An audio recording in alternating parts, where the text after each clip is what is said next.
Alright, Manners, thanks for your feedback on chapter 2 from Doreen, Hannah, Glamour Nana. You know, some of it was alright, some of it was shit, rightly so as well. But, you know, I'm going to plough on, so we're going to read some of chapter 5, The Heat. Alright, now, in this particular chapter, Doreen has won her heat in the Ogners, which is the Oxbridge Glamour Nana Awards from Stockton, which I established in chapter 2. And now she's going to represent England in the grand final of the Miss Baggy Flange UK in Merthyr Tydfil.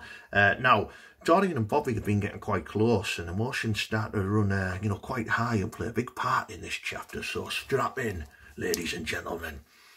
Doreen slouched in her chair and stared at herself in the mirror. She was surrounded by fruit baskets, makeup brushes, false eyelashes, and pubes where she quickly had to cull her bush for the swimsuit round. It was a vacant stare, and an occasional smile, and an occasional frown. A bit like a fat lass waiting to be served in Greggs. Doreen was reflecting on how far she'd come over the past few weeks. Local press interviews, admiration amongst work colleagues, the best seats guaranteed at Mecca Bingo, and free sausages from McFadden's Butchers in town. She felt like a local celebrity, but she also felt herself falling for Bobby. She loved a man with big strong hands, and Bobby's fingers were the size of breadsticks. Oh, how she longed for those fingers inside her pants. She was confident she could take at least 4 fingers, like a king-size Kit Kat. Suddenly there was a knock at the door, and in burst Bobby. "Doreen, you were amazing.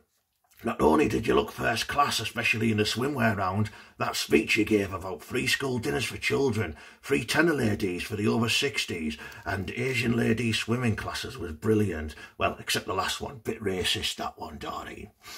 "Oh, Bobby, am I really that good? I seen how you were staring at some of the other contestants.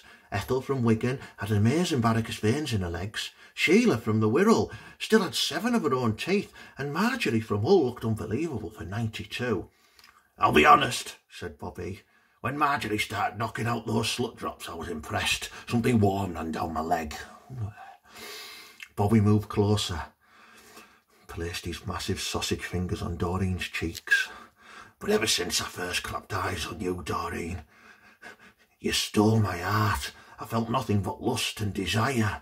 His face gets closer and closer. "Ever since I met you, I've wanted nothing more than to open you up like a cheese toasty." They kissed with so much thrust and passion that Doreen pissed herself. She screamed with joy. "Give it to me, Bobby!" It's true, Bobby had a reputation for being pretty fly for a white guy. I might cut that bit, I think it's been done before.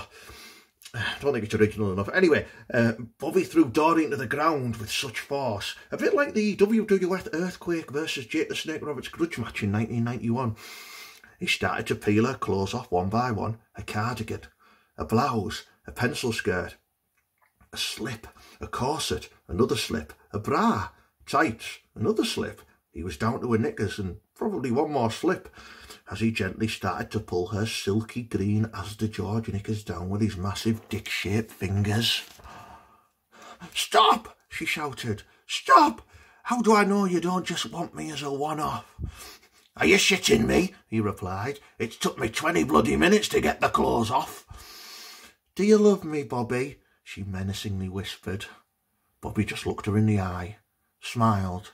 "Of course I bloody do, you daft cow," and then he necked 3 Viagras. That night was the most wonderful night Doreen had had since Bert was alive. Bert's a golden Labrador that I touched on in chapter 3, we've not covered that yet. As she sat on the end of the couch, dabbing her carpet burns with witch hazel, Bobby was in the toilet taking his usual post-sex shit. She thought to herself, "Ah, shit, I've misjudged Rinda."